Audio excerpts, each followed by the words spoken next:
Hello students, आज हम आपको बीएससी सेकेंड ईयर में सीड डॉर्मेंसी बताने वाले हैं। सीड डॉर्मेंसी होता क्या है और उसके टाइप्स, बीज प्रसुप्ति जिसे हम कहते हैं।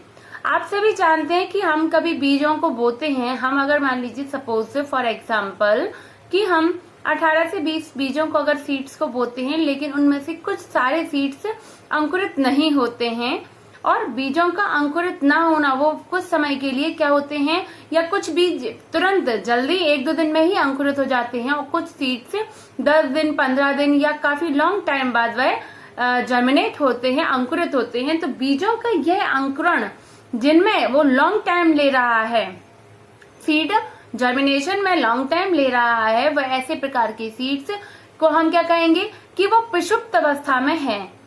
ठीक है, और वह प्रसुप्त अवस्था ही क्या कहलाती है, बीज प्रसुप्ति कहलाती है। ये प्रसुप्त अवस्था कई कारणों से भी हो सकती है। आप मान सकते हैं कि बीज प्रसुप्ति के लिए अनेक कारण हो सकते हैं, जैसे प्रकाश, जलवायु, वातावरण भी हम कह सकते हैं, जल एवं अनेक कारण भी। तो हम कह सकते हैं ये बाह्य कारक और आंतरिक कारक भी हो सकते हैं। ठीक है, तो इसी प्रकार से मैंने आपको सीड डॉर्मेंसी बताया। मैं डेफिनेशन के अकॉर्डिंग अब आपको बताऊंगी कि सीड डॉर्मेंसी है क्या। बीज के अंकुरण का असफल होना, सीधी सी बात है, अंकुरण नहीं हो पा रहा है, जर्मिनेट नहीं हो रहा है, तो सीड डॉर्मेंसी कहलाता है। और यह परिघटना विस्तृत रूप से ज्ञात है। बीज के पूर्ण विकास के बाद भी उसकी वृद्धि अवरुद्ध हो जाती है, मतलब सीड डेवलप हो चुका है फिर भी वह अंकुरित नहीं होगा। कुछ बीजों की वृद्धि वातावरणीय अनुकूलन परिस्थितियों के न मिलने के कारण भी रुक जाती है।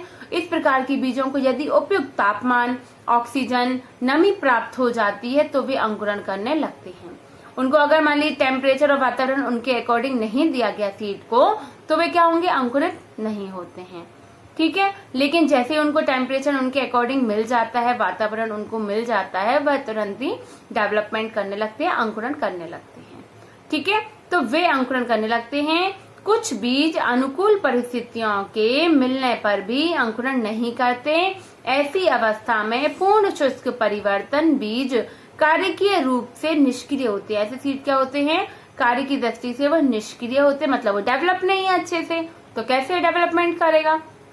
और यह इनकी विश्रामी दशा कहलाती है, अतः बीज प्रसुप्त कहलाता है।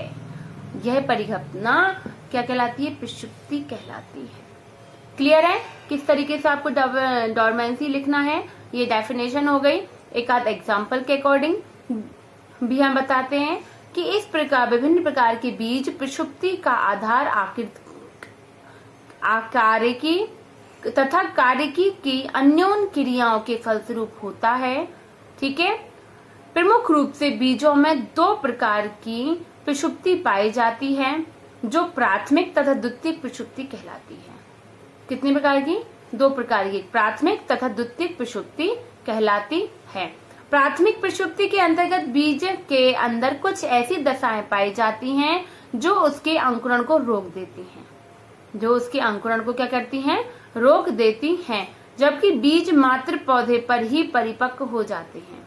बीज क्या होंगे, मदर प्लांट पर ही मैच्योर हो जाते। इस प्रकार की प्राथमिक प्रसुप्ति को समाप्त करने के लिए अनेक विधियां अपनाई जाती हैं, जैसे क्षति चिन्ह, कोई जो यांत्रिक तथा रासायनिक हो जा सकती हैं, तापमान उपचार, स्तरण सल्कन तथा भंडारण के परिपक्व के पश्चात प्रकाश उपचार तथा वृद्धि नियामकों तथा अन्य रासायनिक पदार्थों द्वारा उपचारित करके भी हम प्रसुप्ति को हटा सकते हैं। अब द्वितीय प्रकार की प्रसुप्ति कैसी है, ये तो फर्स्ट टाइप की थी। द्वितीय प्रसुप्ति वह होती है जो बीज के अंदर तब उत्पन्न होती है जब बीज को मात्र पौधे से पृथक करके विपरीत दशाओं में रख दिया जाता है, मतलब उसके जस्ट अपोजिट एनवायरनमेंट या दशाओं में उसके रख दिया जाए तो बीज में सेकेंडरी प्रसुप्ति डेवलप हो जाती है।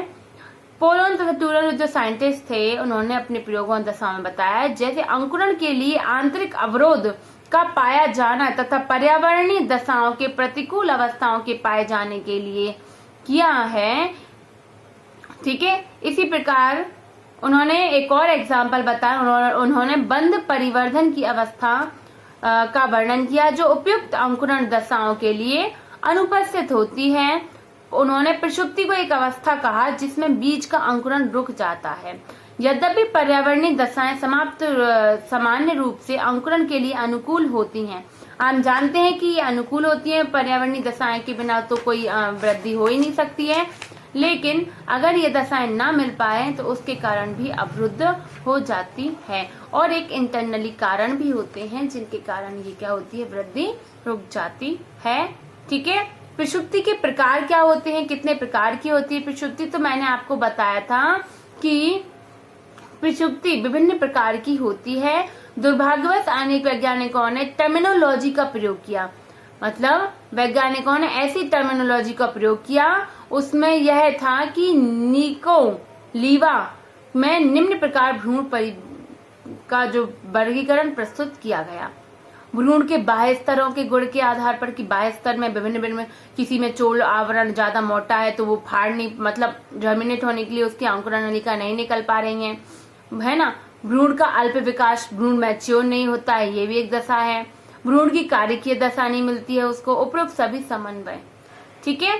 तो इसी प्रकार से प्राथमिक प्रसुप्ति और द्वितीयक प्रसुप्ति को आगे भी बताना है। तो प्राथमिक प्रसुप्ति के अंतर्गत दो प्रकार की प्रसुप्ति, बहिर्जात एक्सोजेनस, दूसरी होती है आपकी एंडोजेनस। ठीक है। अब इसको प्रॉपरली हम दूसरे तरीके से आपको, आज तो मैं सिर्फ डोरमेंसी बताना है, मैं ऊपरी बता रही हूँ क्योंकि लंबा टॉपिक है और लॉन्ग क्वेश्चन में भी बनता है, इसलिए मैं इसको प्रॉपर तरीके से पढ़ाना चाहूंगी और प्रॉपर हेडिंग्स वाइज। तो आज मैं आधा कराऊंगी और नेक्स्ट वीडियो में मैं आपको इससे आगे का बताऊंगी।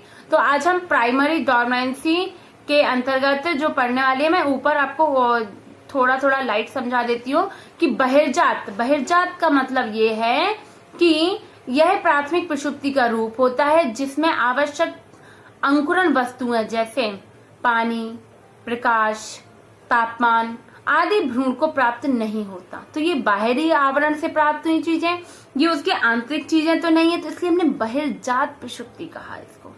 क्या कहा? बहिर्जात प्रसुप्ति। ठीक है। अतः ये अंकुरण में असफल हो जाते हैं अगर ये टेम्परेचर नहीं मिलेगा, लाइट नहीं मिलेगी, वाटर नहीं मिलेगा। ठीक है। तो सामान्य प्रसुप्ति का यह रूप बीजावरण के भौतिक रूप गुणों जैसे जल के लिए अपारगम्यता, क्योंकि ये मेम्ब्रेन है, मान लीजिए उसका कवच मोटा है सीड का, तो जल अपारगम्य है, जल अंदर जा ही नहीं पा रहा उस बीज कवच के अंदर। अपारगम्यता, गैसों के लिए धीमी पारगम्यता, गैस भी अंदर नहीं जा पा रही, यांत्रिक प्रतिबंध, इन सब के कारण ये बहिर्जात प्रसुप्ति अपनाई गई।